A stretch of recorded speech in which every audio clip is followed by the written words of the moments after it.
Donc, je démarre l'enregistrement. Puis, comme je dis, il n'y a pas de stress là, si jamais on veut recommencer ou il n'y a pas de problème.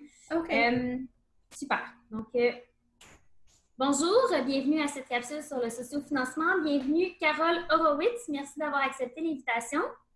Merci pour l'invitation. Merci beaucoup.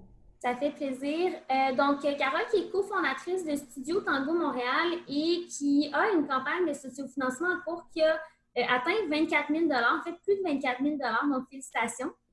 Merci. Merci beaucoup.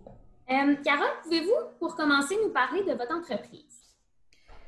Le studio, c'est un studio de danse. On enseigne uniquement le tango, ce qu'on appelle le tango argentin, qui est une danse qui est très, très populaire à Montréal versus à d'autres endroits. Je ne dirais pas que c'est encore très marginal comme occupation, mais Montréal est connu d'être une des places en Amérique du Nord où euh, on a une réputation pour le tango argentin. Ceux qui sont des fans de tango vont venir passer un week-end à Montréal, etc. Donc, quand nous, on a débuté l'école, on était loin d'être parmi les premiers, mais c'était quand même en 1997.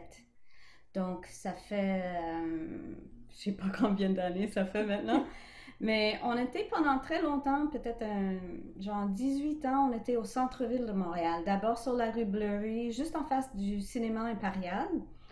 Et après, pendant une dizaine d'années, dans le Vieux-Port. C'est arrivé à un moment donné que notre édifice a été vendu, etc. Et on est maintenant dans Villeray, en face du parc Jarry. OK. Et ça a été quoi l'impact de la COVID-19 sur vos activités? Ben, 100%, hein, on est fermé. On est fermé. C'est sûr que pour ceux qui ne connaissent pas, euh, le tango, c'est une danse de couple. Et en plus, c'est une danse où on va danser collé beaucoup. Collé, collé, collé. Donc, c'est sûr que nous, on a pris la décision de fermer avant que le gouvernement dicte que c'était nécessaire. Peut-être quelques jours avant, on a vu qu'à Buenos Aires, en Argentine, ils faisaient la même chose. J'ai des amis en Europe et en Asie et on voyait que c'était que ça allait être nécessaire de toute façon. Donc peut-être 3-4 jours avant que le gouvernement a déclaré que les gyms et etc. devaient fermer. Voilà. OK. Donc, il n'y a rien qui se passe. C'est zéro. Complètement arrêté. Et Ouais. là, vous avez décidé de lancer une campagne de sociofinancement à la suite de cet arrêt-là. Oui, parce qu'au début, on ne voyait pas comment on allait survivre. Je me souviens pas, il faudrait que je regarde les dates, mais je ne crois pas que le gouvernement avait annoncé. Ils n'avaient même pas annoncé le PCU ou les choses comme ça à ce moment-là. On a dit, bon, ben, il va falloir activer et faire quelque chose. On a quand même un loyer qui rejoint, tu sais, avec les services comme Hydro et tout, peut-être un 7 000 par mois. On partage nos espaces, ou on sous-loue nos espaces à d'autres équipes de danse, entre autres à une école de salsa qui est là plusieurs jours par semaine, une grande soirée salsa qui est connue à tous les dimanches, mais bon, eux non plus, ils pouvaient pas fonctionner. Donc, tout a tombé sur nous et je crois qu'on s'est dit, on va essayer et voilà. Parfait. Là, vous avez décidé de lancer votre campagne sur la plateforme GoFundMe. Est-ce qu'il y a une raison particulière pourquoi vous avez choisi cette plateforme-là? Moi, je connaissais pas vraiment d'autres. Donc, au début, quand on a décidé de faire ça, ah, ben là que j'y pense, au début, j'ai contacté des amis en Europe et parce que c'est pas que je connaissais pas ça, j'avais déjà contribué, mais j'avais jamais fait une campagne de financement. Et voilà, le tango ou le COVID était déjà plus sérieux en Europe avant nous, hein. Donc, j'ai contacté des amis pour savoir et j'ai vu qu'il y avait des places en Allemagne de tango et d'autres places où ils avaient mis des trucs sur GoFundMe. Il y a quelqu'un d'autre qui m'avait suggéré de peut-être faire quelque chose plus comme sur Patreon où on vend un genre de membership, genre de peut-être sortir des vidéos d'enseignement ou des trucs comme ça, mais on se disait, ok, peut-être éventuellement, mais pour un genre de choses immédiatement, tout court, une campagne de financement était peut-être le plus simple. Également, on a posé des questions auprès des comptables et des avocats pour savoir, mais si on fait une levée de fonds, comment ça fonctionne pour TPS, TVQ, etc., etc. On nous a expliqué que si on offre quelque chose en échange, mettons, si on avait fait comme quelque chose comme avec Patreon, où on offre un t-shirt si quelqu'un donne X ou ce genre de choses, ça aurait été imposable par le TPS TVQ parce on aurait été en train de faire un échange de services ou un échange de biens. Donc, c'était peut-être mieux. C'est sûr que je crois que l'argent qu'on ramasse dans une campagne de financement est imposable à la fin de l'année, mais c'était pas imposable par le TPS TVQ. Donc, on a choisi ça. Pourquoi GoFundMe et pas un autre?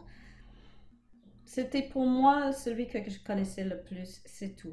C'est vraiment la seule raison. Donc, la plateforme qui a une bonne notoriété, on y allait dans un fonctionnement de don, donc c'était logique d'y aller avec celle-là, tout simplement. Oui, il y en a d'autres, mais je les connais moins, c'est tout. Parfait. Et vous avez un bon succès, là, de plus de 24 000 $. C'est quoi, selon vous, les éléments qui ont fait que les gens ont contribué, que les gens vous ont appuyé, que ça a bien fonctionné? On parle beaucoup, quand on parle de danse, et on parle surtout le tango argentin, bon, c'est tout un truc avec des cours et des pratiques, mais il y a un grand côté social. Par ça, je veux dire, les danses qui ont lieu à toutes les semaines. Il y a aussi un grand nombre de personnes qui vont voyager pour un événement spécial qui a lieu, mettons, à New York ou ici, à San Francisco, en Europe, en Asie. On fait référence beaucoup. En anglais, on dit to the community, donc à la communauté de tango. Et c'est réellement ça. Les gens, en majorité, sont plus que nos clients ou plus que nos simples étudiants, mais vraiment notre communauté, c'est comme une grande famille. Et donc, il y en a beaucoup qui hésitent pas du tout de partager avec nous en sachant que notre école héberge que des artistes indépendants qui n'ont pas d'emploi autre que ça, etc., etc. Donc, on a vu vraiment beaucoup d'amitié très chaleureux qui vient de la part de ces gens-là. C'est génial. Je pense que c'est vraiment un élément clé de succès d'une campagne de sociofinancement, la communauté. Est-ce que vous avez fait certaines actions marketing précisément pour faire la promotion ou pour faire savoir à votre communauté que vous aviez la campagne en cours? Quand on parle de côté des médias sociaux et tout, la communauté tango est très fréquemment en communication via Facebook et moins sur Instagram. Peut-être ça a à voir avec l'âge des gens, je ne sais pas trop, mais c'est vraiment Facebook, toute la communication quand on crée des événements, etc. Donc, on a fait presque uniquement le partage d'informations, soit sur nos listes de courriels, qui c'est quand même nombreux, ou via Facebook, en postant sur notre page, sur notre groupe, on a un groupe, en postant également un tout petit peu dans d'autres pages, dans d'autres communautés ou d'autres villes.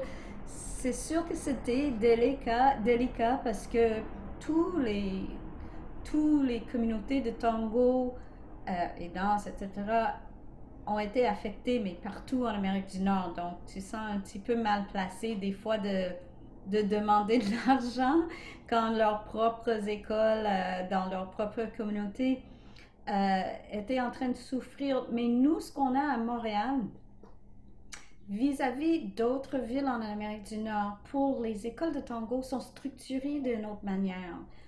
Pour toutes sortes de raisons, on est chanceux à Montréal qu'on a beaucoup de studios de tango qui hébergent à temps plein des cours de tango, etc. Et beaucoup dans d'autres villes, ce sont des profs qui vont louer à l'heure un endroit. Donc, ils souffrent parce qu'ils ont pas de salaire qui rentre, mais ils n'ont pas nécessairement les mêmes dépenses que nous. Et comme il y en a beaucoup de d'autres places qui sont venues à Montréal également, et qui connaissent notre endroit pour les festivals qu'on organise, etc., on se sentait comme pas trop mal à l'aise à annoncer à certaines places. Mais c'était surtout ici à Montréal, parmi notre liste d'envoi, etc.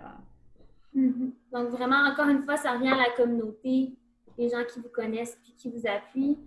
Oui, peut-être nos familles un petit peu aussi, c'est sûr qu'on ne peut pas oublier ça. Mais quand on voit des noms, c'est pas mal des gens qui soit ont suivi des cours avec nous dans le passé, qui dansent parfois chez nous, en majorité de Montréal, mais beaucoup de monde de d'autres endroits aussi. OK, génial. Carole, merci d'avoir partagé votre expérience avec le sociofinancement. Je vous souhaite bon succès pour la suite. Bonne reprise des activités quand ça va pouvoir se faire. Merci beaucoup. Merci, merci, merci beaucoup.